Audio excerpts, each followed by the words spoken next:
Today we're going to discuss about how to start an IV solution using a primary line, as well as how to start a solution using a secondary line or IV piggyback. There's a couple of things that you want to consider before we do the skill, and that will be to perform an assessment on what it is that you're going to be administering to your client. That's going to give you an idea what type of equipment you need and what is the patient it's going to be receiving. So as we're looking into what do we need, we want to make sure that we have the solution that's ordered, and you check that in the doctor's order. We're going to look at what type of pump that your institution has. Each institution is going to have a different IV pump that you need to become familiar with, as well as a different type of tubing they'll use. The one that we're going to use today, however, is the free flow one. This free flow in here is not going to have any chambers and any extra roller clamps or any extra pieces in it, because it is what I just said. It just kind of allows a free flow. And these are the type of tubings that they will use mostly on same-day surgery in the OR. Probably in infusion therapy, they're giving something that doesn't need to be in a pump in those instances. And then the second one is a secondary medication set, and both of them are actually labeled as such. When you go into your clinical sites, you're going to be oriented to the specific IV pump, to that specific place. So what I'm going to show you is just going to be your primary tubing that allows the free flow. So again, when we're looking into assessment, you want to make sure to see which equipment you're going to need, and what type of IV site the patient has, where is it, what size of the catheter, and all those things. You want to make sure you know all that before going to the patient's room. So you will either perform this skill at the medication room, or you can also perform it at the patient's bedside. Depends on what you need to do at that time. So one of the things that you want to look at is your IV bag, and you're going to look at the expiration date to make sure that it is current and you can use it. Then you're going to look for any particles or any fluids inside the bag, inside the packaging. Sometimes you have a couple of drops, but that's mostly related to condensation, not really because the bag is punctured and it's leaking inside the packaging. So you want to make sure that you look at that. Then you're going to address it against the light to look for any particles, any fluids in the bag, and against the dark for the same purpose. Then you're going to look at your tubing, and you want to make sure that you check the patency of the tubing. So you will open your package.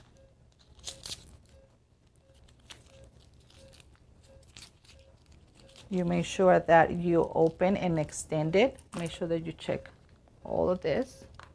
The first thing you're going to do is you're going to close your roller clamp. Don't worry about the extra clamps that the tubing has, but rather just that big one, because that's the one that's going to control the flow of the fluid. Okay, so you have that. Everything is nice. It's in working order. So you're going to put this aside, and then you're going to come into your packet. We already checked. So the packets will have a special area where you're just going to rip it and open.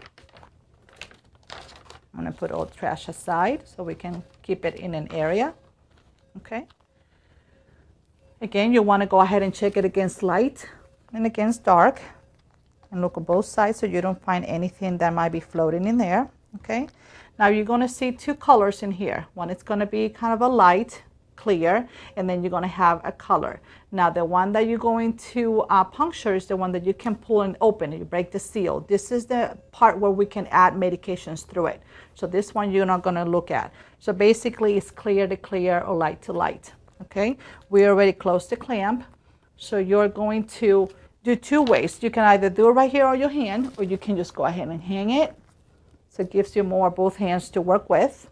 Okay, then you're going to pull this area, take it out. You're going to remove the cap. Make sure that you don't touch any of that, and you don't touch it with any equipment. Put the cat trash down. You're going to pinch. As you twist and spike, you're going to hold this firmly, and you're going to go in and twist it. When you let go of it, about half of the chamber is going to be filled, and that's exactly what you want. Because when you open the clamp and start priming the tubing, if you have this halfway filled, it will allow the tubing to be primed without no bubbles in it. If you catch any bubbles, then you want to make sure that you remove those bubbles from the tubing. But if you do it this way, it's going to prevent that from happening. So I want you to kind of follow the line of the IV. So slowly, you don't need to take this cap off, okay? Because it's going to flow regardless if you have it off or on. So you want to slowly open the clamp, and you're going to see the fluid going. At the beginning, you'll have a few of the bubbles that come out from the packaging itself. Now, this little, the connectors in here will catch those extra bubbles, okay? So you make sure you follow through, and then you see it right here at the end. And it's already primed, okay? So everything is primed, everything is filled, there's no bubbles in the system. So this is how would you prime a primary line. So I'm just going to hook this up in here for a second because I wanted to show you how to then start a piggyback and do, there's two different ways to do it. Again, you want to make sure that you have the secondary medication administration set. It's clearly described. And then you're going to have your bag, which could be different volumes. It depends on what medication you're administering. This time we're only using a 50 ml bag. You do the same thing when they come from pharmacy. They're already labeled and they have all the patient information, and you will follow the 5 rights of the patient administration, medication administration, and you will do so before we spike this bag. But then you see the 2 colors in here, and it's actually clearly labeled, add and set. Clear to clear, color to color for administration medication. You open the packet. This is going to have an extra piece, and this is going to allow you to put your primary lower so gravity pulls out of the secondary for administration purposes. Okay, this is what you're going to do. Remove, close your clamp, and notice that this one is a lot shorter and only has 1 clamp, no other clamps on it. Okay, you can do it 2 ways, and that you want to check on your institution's policies and procedures. Some of them will go ahead and prime this tubing as you did the primary line. Others will ask you to back prime it. So I'm going to show you how to back prime it. So again, you want to make sure that you put this up here, and then clear to clear. You're taking this cap off, and you're flipping this part in there. Make sure that this doesn't touch anything. Press the chamber, twist it in place, and then you have about half of the chamber already there. Okay, now when you start a new set, everything is going to be sterile out of the packet unless you're touching all these connectors and you pay special attention not to contaminate them. You really can go ahead and connect this in here to create your secondary. If there's any question about if they touch anything, then you'll take an alcohol swab, you'll swab it, and you're ready to go. Okay, so what you're going to do, you're going to remove the cap of this extension, put it down, you're going to twist it in place, and this is what you're going to do. You're going to take this bag, you see it has halfway up, but the tubing is not primed yet because the clamp is closed. So you're going to put it slightly under. See what I did? If I'm coming in here, which one is the one that's going to flow first? This one.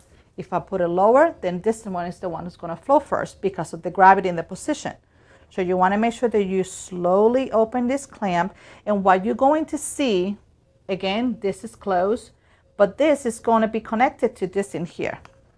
So actually, the fluid, once you open this clamp, the fluid is going to start flowing from the primary bag back into this tubing. And you're going to see the bubbles appear in here. That kind of gives you a gauge of how it's being back primed. So pay attention how that happens. You see the line on the tubing, you see the bubbles on the top.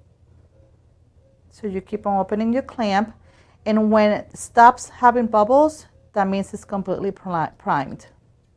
You see that? Okay. If you put it lower, it's going to keep on dripping and it's going to keep on filling the chamber. You don't want to do that. So once that's completed, you can hang this back up in here. And if you notice that I actually left my clamp open, because when we put it higher, when we place the piggyback higher than the primary, then the primary tubing becomes the place or the way where it's going to be administered. And this clamp has no control over it, but rather the primary line. So then you proceed to go into your client's or patient's room, do the checks, do all the medication checks that we do, connect it to the client, and this will be the clamp that it will be used to control the rate. Once this piggyback is completed, because there's nothing else there to be administered, it's going to automatically switch to the secondary line.